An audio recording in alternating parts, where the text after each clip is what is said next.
Welcome to I Want That, which is an ongoing series here at the Jim Hill Media Podcast Network, a show that focuses on the dynamic world of Disney merch. I'm entertainment writer Jim Hill. And I'm entertainment writer Michelle Valladolid. And we're recording this on Wednesday, March 4th, 2020. Now, I know it's been a while since we recorded a podcast. In fact, the last one was posted in January this year. And I want to stress, this was not Michelle's fault. If you've been listening to any of the other shows that posted Podcast Network, you know that I was battling a cold, one that hung on for the better part of a month. And just want to say I'm 90% back, folks, which means hopefully I'll no longer sound like I'm talking out on nostril, which I know is kind of gross. A lot of merch news has broken since Michelle and I last did a show, so let's get to it. But before we get started, I want to remind our listeners that I Want That is brought to you by Storybook Destination, trusted travel partner of the Jim Hill Media Podcast Network. For a worry-free travel experience every time, book online at StorybookDestinations.com. Okay. Now to the news. What's your take, Michelle? I mean, obviously, a lot of big news has broken over the last couple of weeks. I mean, Bob Iger steps down as head of the Walt Disney Company. Bob Chapek assumes the throne. Well, on Diz Twitter, they're acting like it's the second coming of Paul Pressler. I disagree. Okay, and that's a smart attitude. If I were picking the biggest story, I think it's to be honest, the impact the coronavirus is having. Let's see. We have first saw Shanghai Disneyland close on January 25th, and the very next day, the Hong Kong Disneyland Resort closed. And just this past, Friday or Saturday, they announced that the Tokyo Disney Resort would be closing, but it only closed for 2 weeks. 2 weeks. That's right. Okay. I think it might stretch out further than that. Mm-hmm. I think it might go to 6 weeks. Mm-hmm. And the reason is because a couple days ago, they said 6 weeks was the point at which people could go home, and numbers of infected were dwindling in China. And given that the Louvre actually closed in Paris on March 1st, actually, that's the number 3 tourist attraction in France? I think the Eiffel Tower is number 2, and of course, number 1 is Disneyland Paris. Hooray for our team. Yeah. Well, so a lot of people are asking, is Disneyland Paris going to close? And the interesting thing is the resort has issued a statement which reads, Disneyland Paris is open and welcomes its guests as usual. However, they noted that we are following the development of the situation in close collaboration with health authorities, whose recommendations we follow. They then go on to say you can check our park hours at this hour, and that seems to be, maybe you should update that.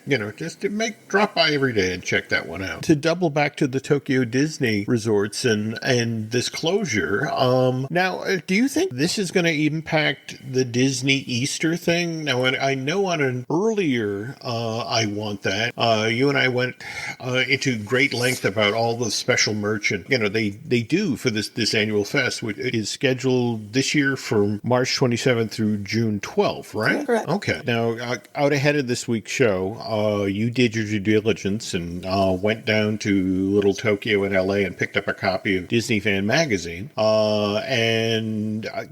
They have a lot of coverage of what's to come, right? For this year's Disney Easter celebration, which, again, as I understand it, the dates are March 27th through June 12th. You're right. They've got a good 10 pages dedicated just to Easter goods and foods and things like that. They have a parade, they've got photo ops, and they've got a show. They, of course, have some of the great merch on the planet. In fact, I think previously we've stated unspoken Disney truth that that everything's better in Japan. Can you talk a little bit about some of the pieces that are being done for this year's Disney Easter celebration at the parks there? Well, they've got everything. They've got hairbands and socks and shirts and baby stuff and really cute hoodie and. One of my favorites is the sleeping, like the sleeping figment and the sleeping poo and all those. They have a sleeping Usapio, which is the mascot for their Easter stuff. It's a chick with bunny ears and a little cracked egg on the top of his head. And because chicks go pew pew in Japan. There's a keychain set, and it's plush keychains. It is $21, and it's the Fab Four, I guess you'd say, Mickey, Minnie, Donald, and Goofy. They're each holding a little PO, and they're all dressed in their Easter best. In fact, Goofy has eggs on his pants. He has pants on his egg. Here in the States, when we think Easter baskets. They have something like that, or? They do. They have a really cute Disney Easter 2020 basket with PO in it and flowers around the edge, and that's $30. Finally, of course, it's Easter, and for some odd reason, we think chocolate. Oh, yeah, they've got all sorts of tins and boxes and even a stuffed PO head. But my favorite, there's a metal Easter egg. Very, very designed. And it's got the Fab Five on it, including Pluto, with designs of them as eggs, with little egg-shaped designs of them. It's really cute. And on the inside, there's individually wrapped chocolate eggs with a Mickey head silhouette on it. Tokyo Disneyland, as of right now, is only closed, got closed on February 29th, and is scheduled to reopen March 15th. But as Michelle just mentioned, given the coronavirus-related situation, that this may be extended. But it's also important to remember that it's not like Tokyo Disneyland hasn't closed before. In fact, how many of you remember the Tohoku earthquake and tsunami that happened back March 11th, 2011?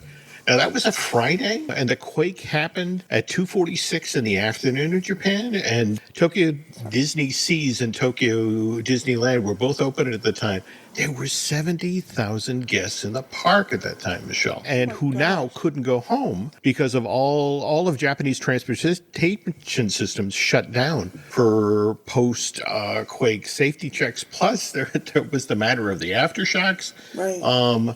The first week after the quake, there were 315 aftershocks, some of them as high as magnitude 5.0. And to put that in perspective, the original earthquake, which happened over the coast of Japan under the sea, that was estimated to be magnitude 9.0, 9.1. Now, you've seen the Imagineering Story documentary series that Leslie Iwerks did, right? Right. Oh, yeah. Okay, so I think it's episode 5, which is entitled Carousel of Progress, that actually has footage of the quake happening in the park. Yeah. What's weird is that there's these images of water coming up out of the ground because, of course, Tokyo Disney Resort is built on landfill, on reclaimed land at the edge of Tokyo Harbor. And so I guess what's that called? Liquefaction, when the water comes up through the reclaimed land? Yeah. Okay, but the thing I love about that footage is they show how the Tokyo Disney cast members went above and beyond to care for these 70,000 people who actually had to stay overnight in the park before, I guess, it was then deemed safe that they could, start to go out to their cars or get into the transportation systems and head on. But anyway, the two Tokyo Disney parks then stayed closed up until April 28th of that year, which is just ahead of something called Golden Weeks. Mm-hmm. What is that? Week. Golden Week is when everybody takes the week off to visit relatives or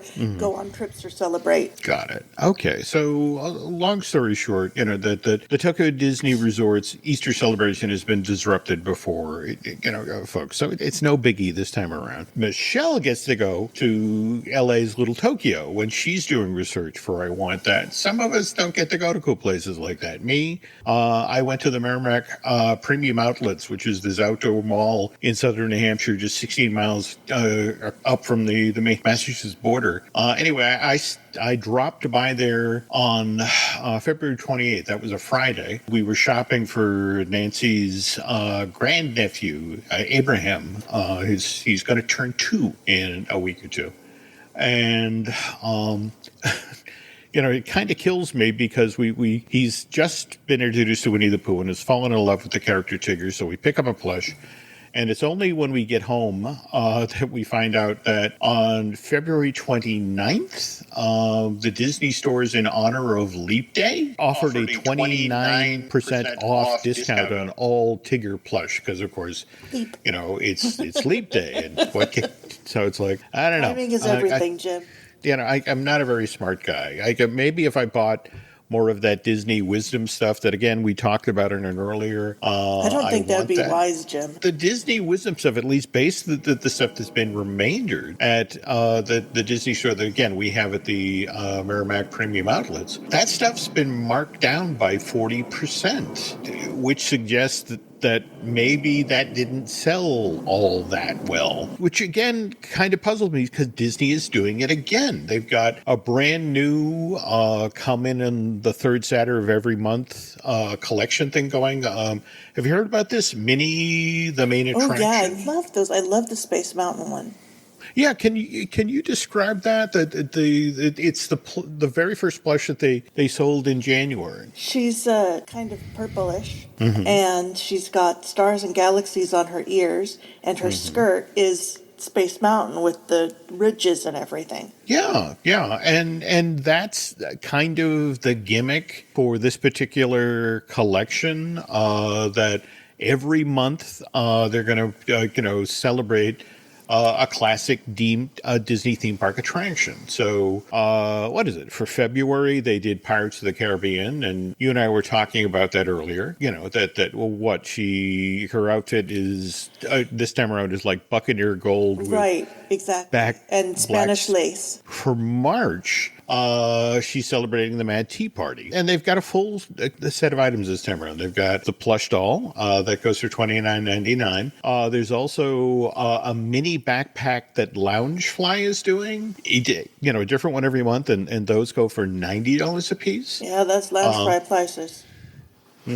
And if you happen to be down at Walt Disney World when, you know, the latest Minnie, the main attraction, is introduced, they also offer a magic band that its design sort of keys off of that attraction. That's $34.99, and then there's a stackable mug for $19.99. A set of Minnie Mouse ear, the headband thing, that also goes for $34.99. And finally, a pin set which features 3 limited release pins every month. That's also in $19.99. I have to warn you, if you're a completist, grabbing every item for Minnie Mouse's The Main Attraction collection every month is going to get pricey. It's $240 plus tax. Again, not to sort of rub salt in the wound of Disney Wisdom Collection stuff being remaindered. They're just now selling for roughly 60% of what it sold last year. When you and I were talking earlier about this, Michelle, you were advising folks not to think of these as investments, but to just really get if you like what you see, and you're fond of a particular attraction or you're fond of a particular plush, buy it for that reason. Don't buy it because, you think at some point you're going to be able to put your kids through school selling this stuff. It touches your heart. I think that's a smart way to approach Disney collecting. Get what appeals to you rather than thinking, and speaking of which, there's a lot of folks right now who are just getting started sort of wandering around Epcot for the very first, this year's Flower and Garden Festival, which starts today, March 4th, and runs through June 21st, or excuse me, June 1st, not 21st. Not saying that Michelle and I are old, but we actually we lived in Orlando back in, starting in 1993. So we were there for the very first Flower and Garden Festival. In fact, I think it ran right after Alice was born, yeah, she was like 2 months old. Yeah. And do you remember anything particular from the first Flower and Garden? I remember walking around World Showcase and seeing how pretty the topiaries were. Yeah, and you were just talking about how you looked at some of the topiaries for 2020 and really enjoyed those as well. The Peter Pan one's very impressive. His face sculpt, I don't know if you call it with plants, but it is right on. And they just unveiled a Snow White and Dopey that are great, and a Remy from Ratatouille, the rat. Really cute. And you were also eyeballing some of the merch that's been created. Like, for example, there's the World in Bloom collection? There is the World in Bloom collection, and that features Minnie and flowers, and it's really, really cute. And it actually reminds me of a set that I had back when we were married. where I had the whole clothing set and the hat with Minnie and the floral stuff. Except this is a much more stylized Minnie. Alice has a cup that we got on the cruise line with this same stylized Minnie, and she's just gorgeous. And weren't you telling me that there was a coffee mug that you, or a coffee cup that you particularly enjoyed? There are coffee mugs that look like flower pots, but there are also coffee mugs that look like glazed watering cans. And how are we supposed to drink our coffee out of the watering can? Any way you like. That's okay. Let's see. Also, you talked about the Mickey's Farmer's Market collection. The Mickey's Farmer's Market collection is really cute. It's got Mickey, like on the flower pot cup that I mentioned before, and he's carrying vegetables, and the handle is an ear of corn. There's also one with metal, and it's Okay, so the Mickey's Farmer's Market collection had a keychain you particularly liked? Yeah, it's Mickey. It's metal. It's Mickey's head, and it's surrounded by canned and preserved goods, which it sounds so strange. I know it sounds so strange, but it's really, really cute.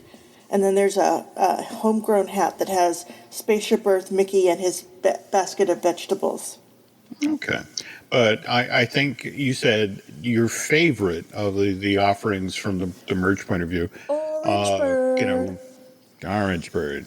Again, the character that just defeats me. I don't understand the appeal, but this is the Orange Bird Don't like Anita Bryant. Sunshine collection. Is that correct? Hello, Sunshine. Hello, Sunshine.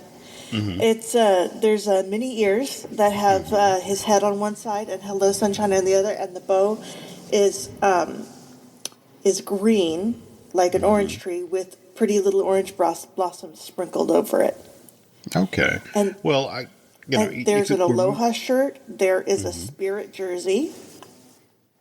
Okay. What were you saying before I interrupted you? Well, I don't know. Again, you have Orange Bird, but if I had to pick a character that's featured at this year's Flower and Garden that I'd be intrigued in chasing merch down from, it's the, what is it, Spike's Cute as Can Be, and that's BEE collection. Yeah, let me get down here. Yes. This all keys off of what? The Spike character that I guess was introduced in a Donald Duck cartoon, Window Cleaner, back from 1940. Correct. It's a cute little bee character, and he wound up being featured in like 13 different shorts that Disney produced over the years. In fact, there's one in there called, what, BZB, or BZ Bear from 1955 that stars my favorite Humphrey, which yes. I have to go chase down, but...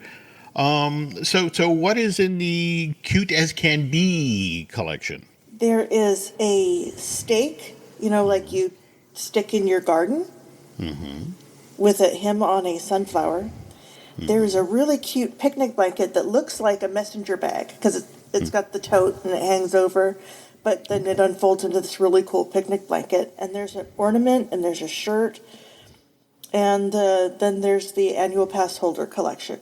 You're excited about this one because this one, Figment, yeah. But you were also mentioning that you think the big, highly sought after, toy from this year's Flower and Garden, it is going to be one of the Wishables. Right. There's a Mickey, there's a Minnie, there's either a cup or a bowl of something that's adorable. There's a butterfly, and then the one I think is going to be the breakout is the topiary figment. It's a green plant figment with little leaves all over it. Oh, that does sound cool. We were just talking about Spike the Bee, who, again, given he debuted back in 1940, is celebrating his 80th anniversary at the Walt Disney Company. And it's worth noting that today is actually today, March 4th, is the 70th anniversary of Cinderella's release in theaters back in 1950. It's hard to understate how important Cinderella was to the Walt Disney Company. I mean, without all of the money that smash hit made, I mean, that was the seed money for Disneyland. So it's kind of appropriate the Disney Store has what they're calling a Cinderella and Carriage deluxe gift set.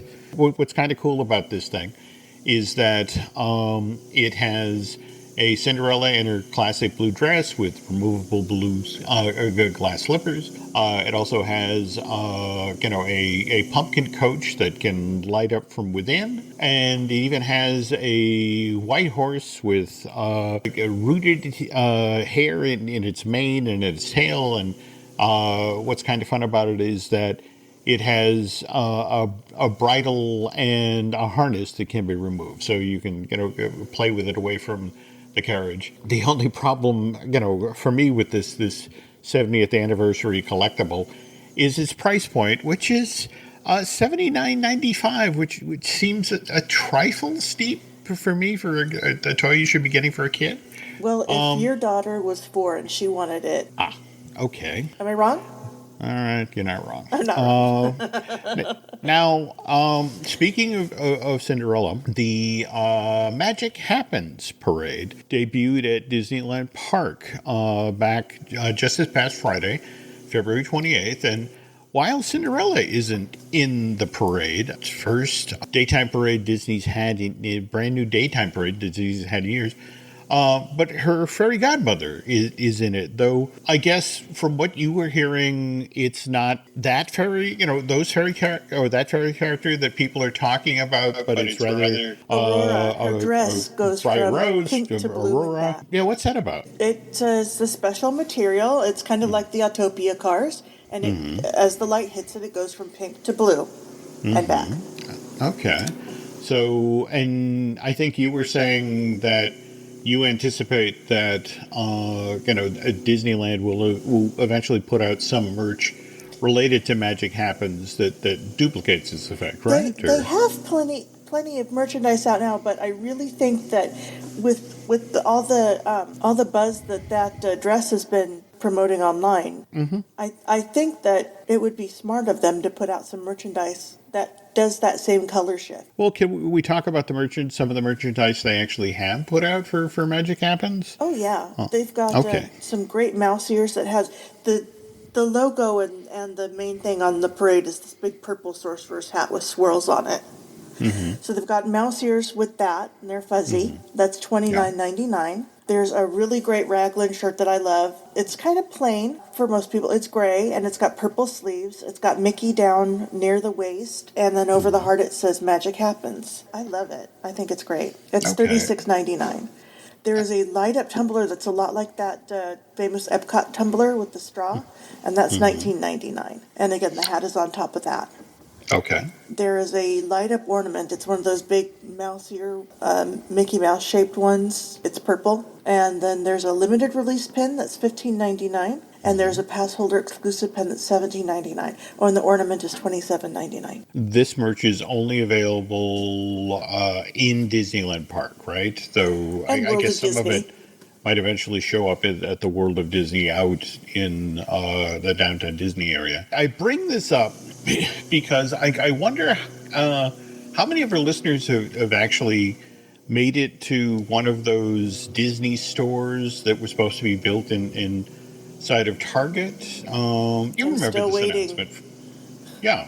I guess it was back in October of last year. They announced they were going to build 25 of these. Bob Chapek announced it at D23. Well, I guess it was Target that, then announced that, specifically there were going to be these first 25 at select Targets around the country. What was interesting, they were going to be 750 square foot stores. There were going to be some 450 items on display in these stores. But what was kind of interesting is at least 100 of these items were going to be things that you'd only previously been able to get in an official Disney store or at the Disney parks. So, again, the reason I'm kind of putting this out there is that, I wonder if any of our listeners have actually been to one of these, these Disney stores within a Target. I was trying to get to one myself, but, the closest one to me is in the Pocono Commons shopping mall, which is in Stroudsburg, Pennsylvania. And you're in New Hampshire. Yeah, that's a bit of a schlep. That's a little bit, yeah. I did, again, I dropped by my local Target and, to check to see if we make the list. But To be honest, lately, the only thing I've seen there Disney related is kind of interesting. They've begun doing some sales of sorts for the Frozen 2 items. You mean like clearance sales? It's not panic discounting. I mean, for example, they're selling these Anna and Elsa costumes that key off of the outfits that the sisters wore in Frozen 2. So they have, for example, Elsa's dark sea dress. That initially went for $39.99. It's now selling for $35.99. And the wig that goes with this particular outfit, originally sold for $19.99, now dropping to $16.99. And then there's a set of boots. Those have dropped from $16.99 to $15.29. So given that we're way far away from Halloween, I get why they would be marking that down a little, but let's be honest, Frozen 2 just arrived on store shelves, what is it, just this past week, the Blu-ray and DVD. Yeah, so there should be a bump in the merchandise. That's what I was thinking as well. In fact, what's also kind of interesting is that if you walk around, again, at the toy aisle, there's actually a promotion that Frozen, that Target's doing now for Disney Frozen items, that if you buy $40 worth of this merch, they'll then give you a $10 gift card. And similarly, if you wander over to the Lego aisle, they're doing if you buy $50 worth of Lego Star Wars toys, they'll give you a free $10 gift card. So, and given that the rise of Skywalker doesn't hit Blu-ray and DVD till the tail end of this month, you got to assume, as we were just talking about, that Blu-ray DVD will spur a second round of toy sales. Right. On the other hand, I have to admit it was kind of an eye-opener to take a look at what some of these Lego sets were going for. I mean, I know you're a big Kylo Ren fan. I am. But, they have this amazingly detailed version of Kylo Ren's shuttle that goes for $129.99. Yep. But again, that seems so a Junior downright can bargain. Get out his pocket change and go buy himself a Lego. Legos are pricey. I guess that's the thing. We had a girl, so I guess I dodged the Lego bullet. But oh no, I didn't dodge the Lego bullet. I still have marks on my feet. Okay, well, all right. Again, that 129 Kylo Ren shuttle looks positively affordable next to the $159 Millennium Falcon, which, by the way, to be fair, there's an $800 Millennium Falcon, $799.99. Okay. I guess, long story short, I was just whining about the $79 that for that Cinderella and Carriage Deluxe gift playset. So you were adorable while you did it. Yeah, all right, but again, it's I mean, that's the thing in the world of retail. When a movie underperforms at the box office, the toys suffer. And oh boy, when we get back from our break, we're going to talk about the Disney movie that's infamous even today for the way it did not sell toys. Every successful business evolves. And to keep up, you need a bank relationship that evolves too. When you collaborate with KeyBank, you don't get one-size-fits-all solutions. Our expansive team of experts across industry verticals wouldn't be here if you did.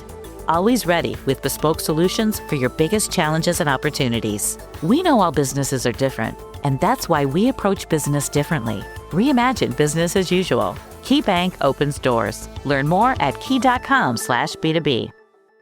You don't technically need this car. You say that out loud to yourself. You say, I have no space. You say, I'm just looking. Then you click. Then you zoom in on photo number 87 and whisper, oh no. Then you text a friend, the one who always enables you. You say to yourself, this is the last one, knowing it is not. You don't need this car. But maybe, just maybe, this car needs you. Bring a trailer. It's never just a car. And we're back. But before we get to that movie with the toys that didn't sell, Again, it's March 4th, and we have to let people know that today, Mickey and Minnie's Runaway Railway officially opened at Disney's Hollywood Studios. And it's proving to be quite the people eater. The one complaint they're hearing from folks is that, the real problem with Mickey and Minnie's Runaway Railroad is that it isn't the great movie ride. That's the only. Oh, and there's a scene in the pre-show where Minnie does a pirouette and accidentally kicks Pluto into the car, and then without knowing he was there, puts the luggage on him and closes the door. It's done for slapstick, but some people are making a big deal out of it. Well, there are people who would complain if they were hung with a new rope. For me, what I'm enjoying of what I've seen so far of this brand new Disney's Hollywood studio attraction is, well, first of all, it seem to do such a wonderful job of recreating the world from Paul Rudder's shorts. These brand new Mickey Mouse Chris cartoons Willis. that Chris have been Willis out did there. the music for the ride. Oh yeah, Christopher Willis, who did such a great job on the music for the shorts. But for me, it's just kind of startling that it's only been since March of 2013 that these wonderful shorts have been out there. Face it, it must have been tough to be saddled with the assignment to effectively not only replace the great movie ride, but also figure out a way to bring these wonderful stylized Mickey Mouse shorts into the world, into a 3D environment. But thank God somebody at Disney was smart enough to hand off this project to Kevin Rafferty. Who,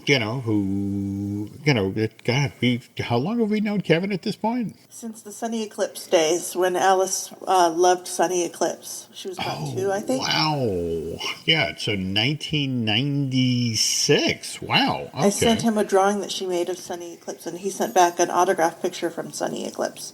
He knows him well. Okay, cool. Can you now, I guess the biggest indication that Disney thinks they have a smash hit on their hands is the virtual mountain of Mickey and Minnie Runaway Railway merch. There is a ton. Mm-hmm. Can you talk us through it? Oh yeah, there's an opening day pin, a pass holder shirt, a railroad engineer hat, a railroad whistle, a train whistle that has Mickey and Minnie on it. Nothing Can Stop Us Now is the song from the ride, and there's a shirt with that. There's a shirt with the ride logo. There's a pass holder shirt, pass holder magic band. There's a train toy model, and I think they missed the boat a little on this train toy model. I think they should have made it so that it could run on the same railroad as the Walt Disney World Railroad, the toy one. Okay. So you could run that and the railroad and your monorail. And then they have wishables, including Mickey Mouse and Minnie Mouse in their little car, and Goofy and Pluto. And they have this really cool pair of ears that's actually the old-fashioned Minnie hats from the 1930s on the ears. The little round hat with the flower sticking out of it. And then there's a little bird in there called Chubby, and they have a purse and plush. Got another set of ears that's a set of clear ears with Mickey and Minnie and discs on the inside of the ears that roll around and move when you move your head. And that's and it's got a little train on the top on a spring, so you can go doing and make the train go back and forth. Then there's another set of ears that you particularly are lusting after, right? Right. 2 of them, actually. There's an ornament by Costa Alavesos that looks like a train, and it's really cool. And then there is the designer collection ear hat by Kevin Rafferty. And it's called the Perfect Picnic Light Up Ear Hat. And it's got train tracks across the front and the little train over your left eye, fireworks on the ears, and then Mickey and Minnie picnicking on the top. Mickey's playing a ukulele for Minnie who's dancing. And I love that Kevin himself did this. Well, Perfect Picnic. You know what Perfect Picnic? It's the name of the short that you're going into on the ride. I'm just thrilled for Kevin that this attraction has gotten such a strong response already, and it was particularly exciting that even before this thing opened, plans were announced to bring a clone to Disneyland in 2022. Yeah, if it's got Kevin Rafferty's name on it, it's quality. Downside is Kevin won't be building or won't be in charge of the one that's going into Mickey's Toontown in Anaheim because he's retiring, right? And what a bummer. I wish he put in some time on the Disneyland version, because remember, he actually started off his career with the company at Disneyland. He was a dishwasher. And then over time, he worked his way up to being the assistant manager of Club 33. And which again is a highly sought after position at that resort. But then, as Kevin tells the story, he saw a sign that said, "Mickey wants you." They were recruiting folks to help the Walt Disney Company, complete Epcot in time for its opening in October of 1982. So applied and went over to WED in 1977, and to this day talks about the fact that he had to take a pay cut. He was making $5 an hour as the assistant manager of Club 33, which back in 1977 was very good dough. But yeah, he had to take a step down to then basically do an entry level in Imagineering, where he matted and dry matted and matted concept art that the Imagineers were working on for future attractions to the park. And at some point, he's still out there talking about his book, Magic Journey. At some point we're going to have to buttonhole him and get him to talk about whether or not, while he was at Imagineering, if he ever saw any concept art for that black hole ride. Do you remember when they were talking about doing that for Tomorrowland? It was, in a weird sort of way, it was the first try at Buzz Lightyear's Space Ranger spin, in that it was a shooter. You were supposed to go through the Cygnus and battle all of the evil robots.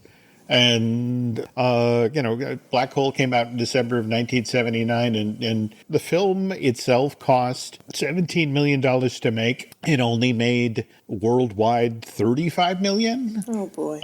So these days, whenever people talk about the Black Hole, they sort of see it as Disney's attempt to cash in on Star Wars, which of course came out, the original one, New Hope, arrived in theaters in May of 77. But that's not true. It actually, what's weird about the Black Hole is that it actually started off life as Disney's answer to the Poseidon Adventure in Towering Inferno. It was actually supposed to be a family-friendly disaster movie. Well, it was a disaster, all right. Well, okay. To tell the story properly, folks, we've got to go all the way back to the early 1970s. And at this point, Walt Disney Productions hasn't really had a hit since The Love Bug came out or went into wide release in March of 1969. By December of 72, it was really obvious that Disney was kind of out of step with what was going on in the movie marketplace. That holiday season, Disney put into theaters a lightweight Dean Jones comedy, The Snowball Express, whereas 20th Century Fox, why is that name significant? Okay. 20th Century Fox releases a disaster movie, The Poseidon Adventure. Only cost $4.7 million to make, and would eventually go on to sell $75 million worth of tickets worldwide, which, if you adjust for inflation, is $462,220,220.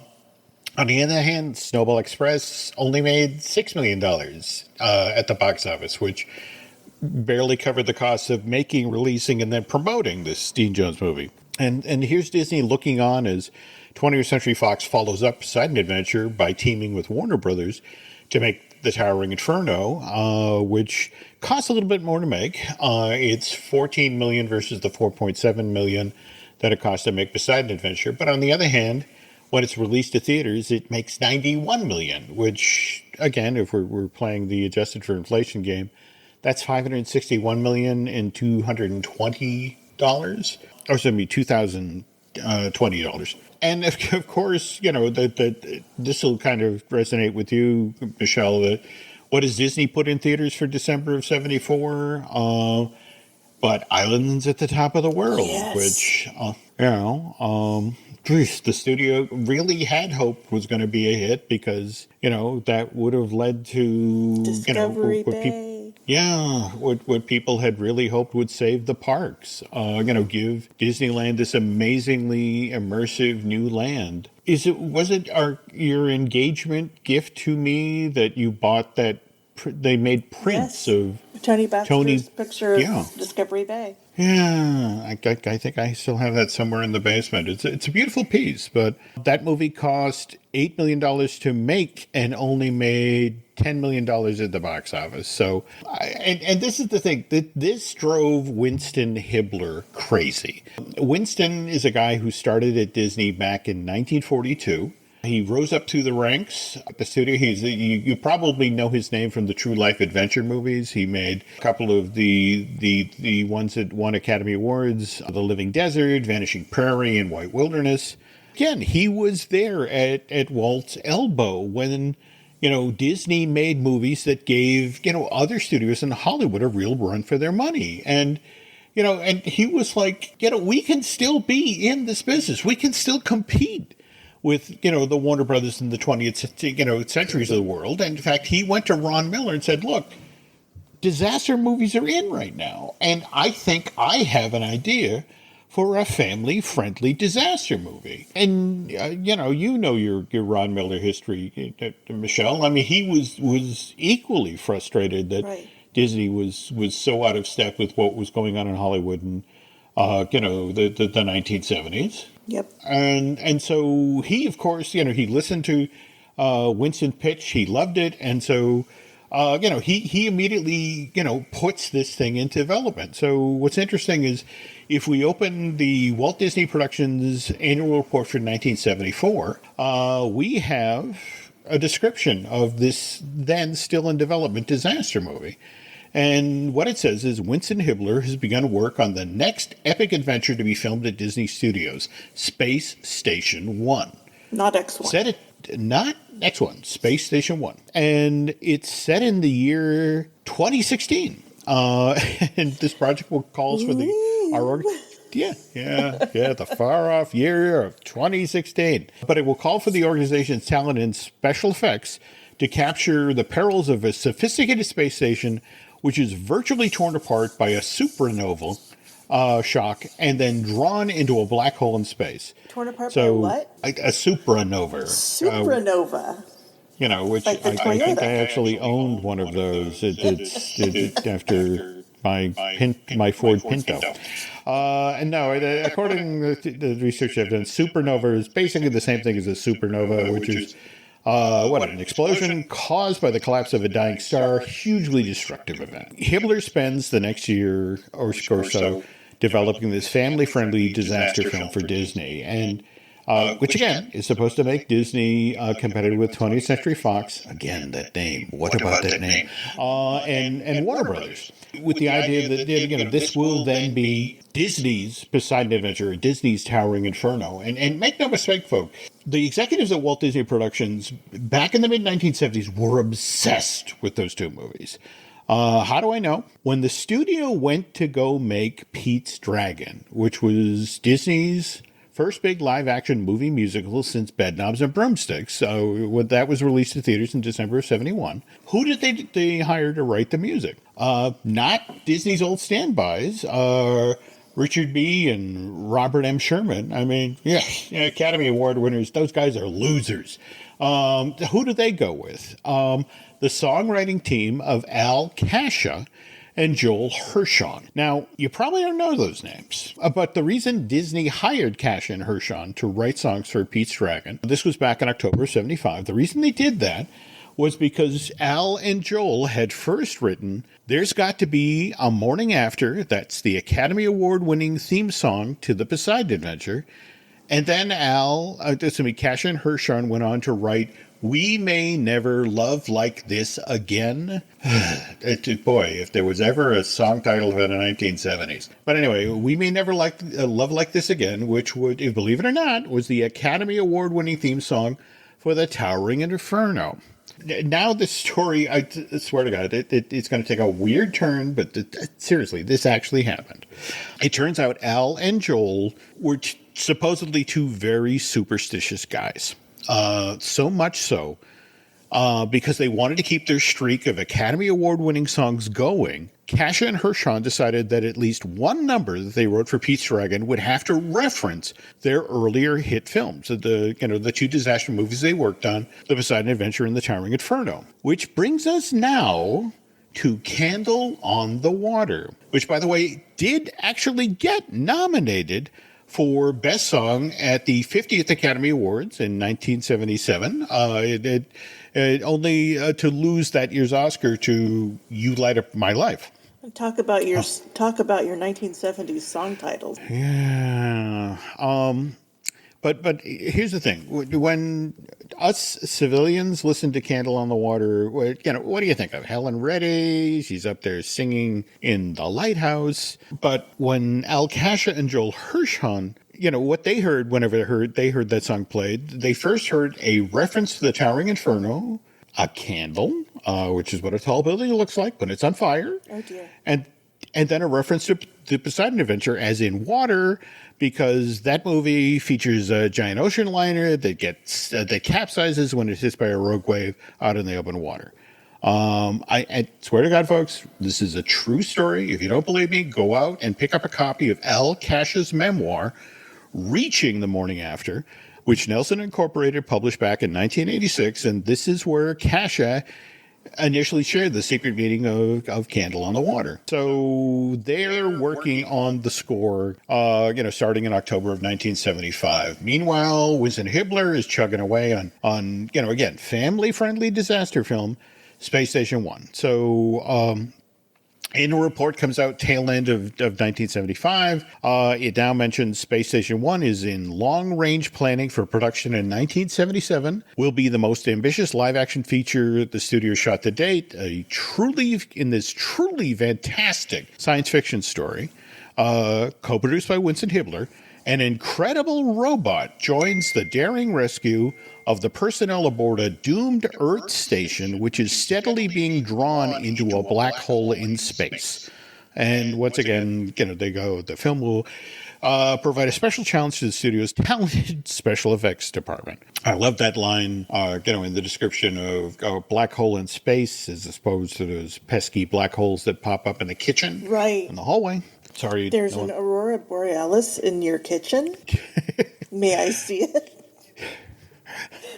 Ghostbusters, right? No, Simpsons. Oh, that's right. The ham. The steamed hams. Oh, there we go. Yes. Skinner. Okay. All right. Anyway, but again, the part that breaks my heart here is the plan for production in 77. And as we mentioned at the top of the story, that Star Wars came out in May of 77. And this now meant that if they had stuck to the original schedule, Black Hole would have come out, the following, in 1978, and couldn't help escape being seen as a Star Wars ripoff. But the part of the story that just fascinates me is that Disney could have had Star Wars. April of 1973, George Lucas actually brings his 13-page treatment for what is known at that time as the Star Wars.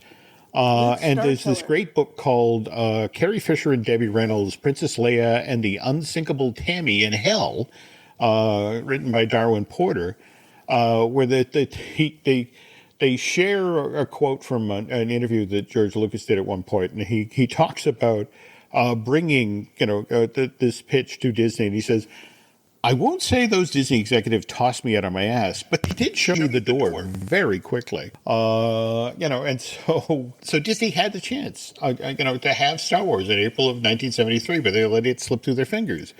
Meanwhile, thanks to Alan Ladd Jr., the then head of 20th Century Fox, Again, that name.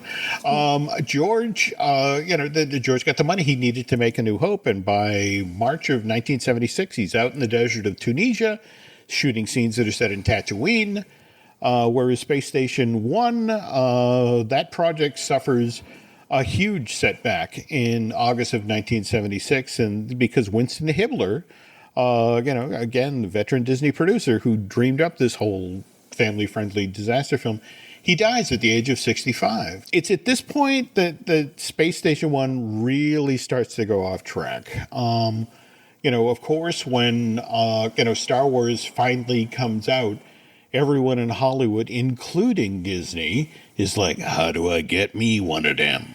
and that's the thing that Disney doesn't, and they've got Space Station One, that they've got, this project that Winston did all this work on, so, they continue working on it. They bring his son Christopher Hibbler, to co-produce.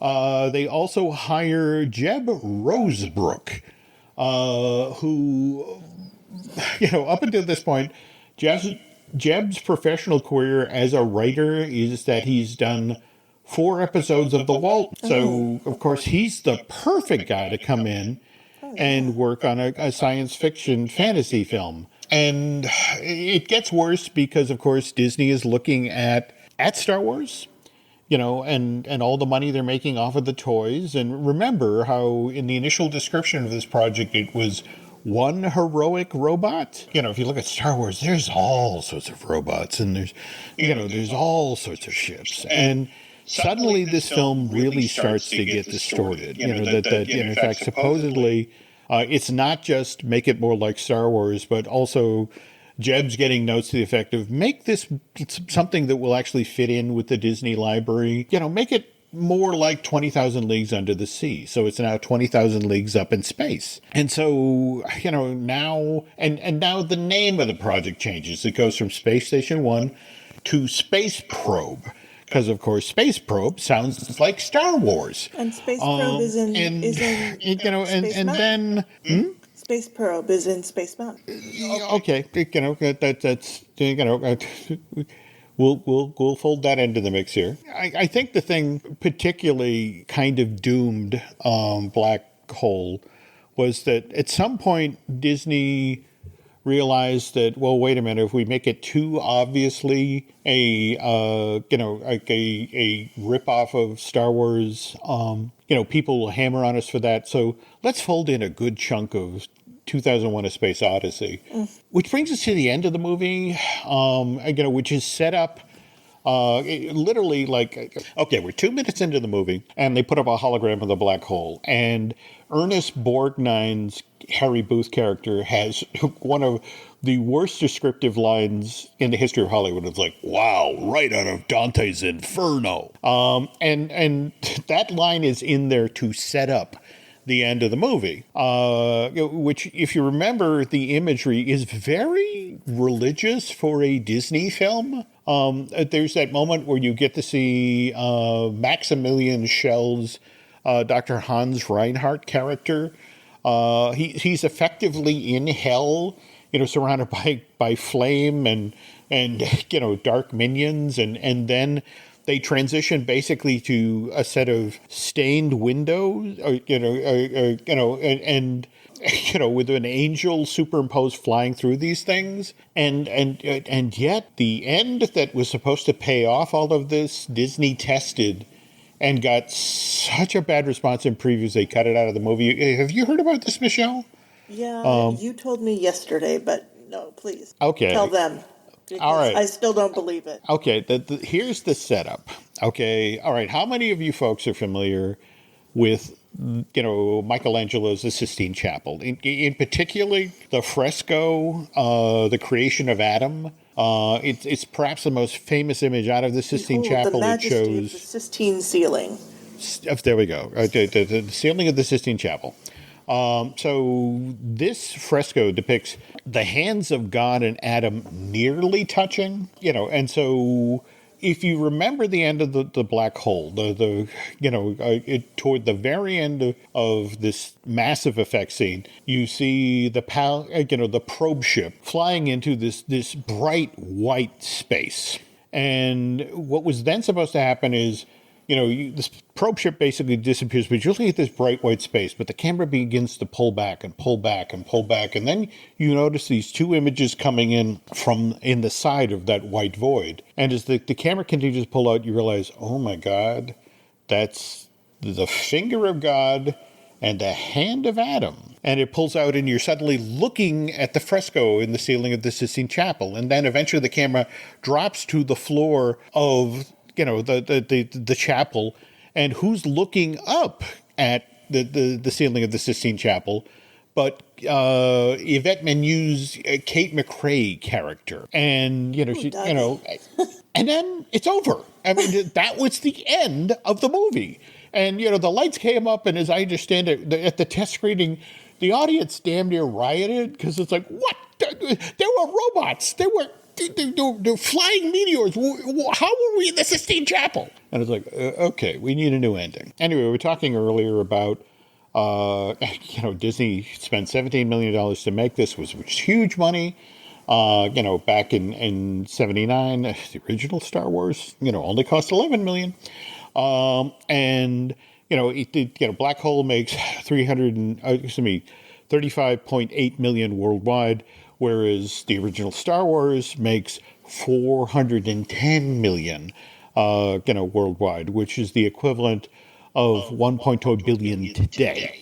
So honestly, the only people who ever made any money off of the black hole were the people who bought the toys, and were they toys, Michelle? There were lunchboxes, there were action figures, calendars, there were models of the Cygnus, the Crystal Palace-like ship, and Vincent, the little, R2-D2-like flying robot that was voiced by Roddy McDowell. Long story short, these things did not sell in 79, so there were a lot of toy collectors who bought these things on 10 cents and $1 when they were being remaindered.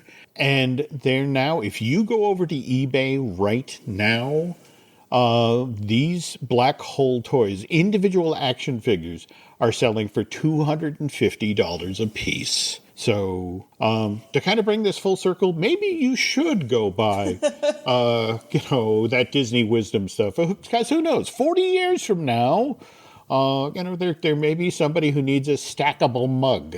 Anyway, long story short, folks, if you like these sorts of behind-the-scenes stories about the Walt Disney Company, you need to know that Michelle and I, along with Dustin Fuse, are teaming up with Storybook Destination, the travel agency that it helps with Jim Hill Media stage all of its previous live events.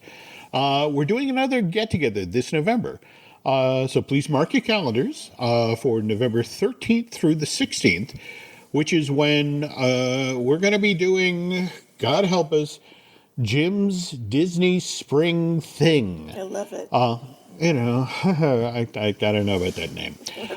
Anyway, this weekend-long event will feature trivia contests and scavenger hunts, not to mention a visit to the Disney West Side to catch a performance of Drawn to Life, the new Cirque du Soleil all Disney-centric show, which begins previews later this month on March 20th, to be exact.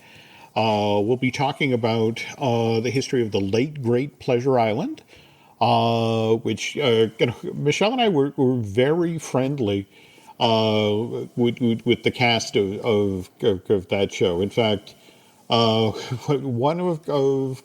was a prominent member of the opening cast of the Adventure Club who actually made an appearance at the hospital the day Alice was born. Do you want to share that story? Or? Yeah, Leslie Carrera, who's now Leslie Carrera Rudolph, Wop Frog, was... And you might know that name, by the way, folks, if you were a fan of Sesame Street, because she's the very talented performer behind Abby Cadabby, the Sesame Street Muppet that, is a fairy in training? Yeah. Okay. All right. You were telling the story. Okay. Well, a week earlier, she had come and thrown me a baby shower in the hospital because I had some complications, and brought me presents from each of the Adventurers Club members, supposedly. For instance, the butler sent a white glove with little bells on the fingers, and Hathaway Brown sent a small model airplane. It was really cute. a little handmade airplane. So she came back just to visit, and it turns out that at that point, I was At that in exact heavy labor. moment. Yeah. In fact, to set the scene properly here, as Leslie pokes her head into Michelle's a hospital room, I'm holding one leg. Michelle's mom, Nancy Smith, is holding the other leg, and Alice is getting ready to make her debut. So again, continue the story. She decides that she's going to help. So she gets up on a table and starts jumping up and down and yelling, push her out, way out, until Alice is born. Then she's going to be late for work, so she yells at Alice that she's covered with library paste, and then she leaves. And then, again, we were terrible parents. We would bring our newborn to the Adventurers Club, but we wouldn't actually be in the club. We'd be down, down at the very bottom of the stairs next under to... the stairs was a little carpeted area. After we moved away, they took up the carpet, but it used to be carpeted down there, and it was a little quiet and kind of aside from everything. And this was also where the cast members would come and go, going backstage. For example, the door to the green room. What is it? Yeah, and what was funny is that they would grab Alice out of our hands and cuddle with her down there in the alcove, and then suddenly, I got to go on stage, and suddenly become Otis Wren or suddenly become Dusty Cabinets. And I guess one night when we were sitting down there, someone else came to visit us. That's right. This is Joe Rohde. And Joe was bringing folks into the Adventurers Club. In fact, it was kind of an interesting moment because he was literally pointing to things in the club like, that's mine. I put this in here. I found that at Sumatra. But again, he then sees us with the cast and he sees us with Alice. And again, he comes over and just picks up Alice.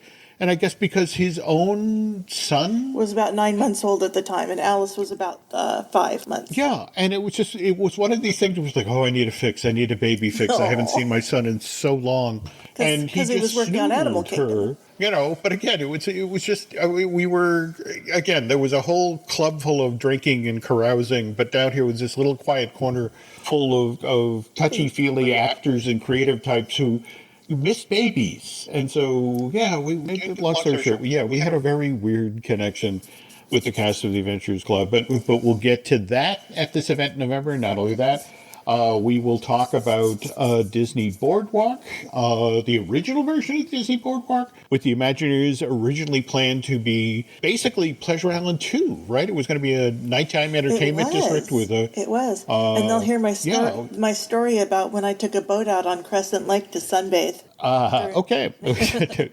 We'll save that one. Anyway, these are the sorts of stories you'll get to hear, folks, if you participate in our next live event, again, this November. Guaranteed to be a fun time, and if you want to get in on that fun, please drop Tammy Whiting a line at disneydish@storybookdestinations.com, and then let her know you're interested in taking part in this year's event. Once we firm up details as to actually what we're doing, come November, Ms. Whiting will be back in touch. But if people can't wait till that point to hear more of your stories, Michelle, where else can they find you online? I do rumor control on micechat.com, and I have the Pink Monorail podcast with our daughter, Alice. Talented girl. Okay, we have, on this side of the fence, we have Disney with Glenn Testa. We have Fine Tuning with Drew Taylor. We have Universal Joint with Dustin Hughes, who will also be taking part with us in the event in November. We have Looking at Lucasfilm with Dan Z, and let's not forget about Marvel Us Disney with Aaron Adams, a gentleman who edits a lot of the podcasts here at the Jim Hill Media Podcast Network. Tell you what, folks, if you could do Michelle and I a favor, if you could head over to iTunes and rate and recommend the show, we'd really, really appreciate that. That gets us extra eyeballs and ears. And if you particularly enjoyed what you heard today, if you could head over to Bandcamp and subscribe, that's what helps us, pay for those $79 Cinderella carriage deluxe gift play sets. Okay, man. Anyway, social media. We have a social media presence. You can find us on Twitter. You can find us on Instagram as Jim Hill Media. Over on Facebook, for some reason, we're Jim Hill Media News. Anyway, we look forward to chatting again with folks. So we should be back with a brand new episode of I Want That in 2 weeks' time. So till then, happy shopping.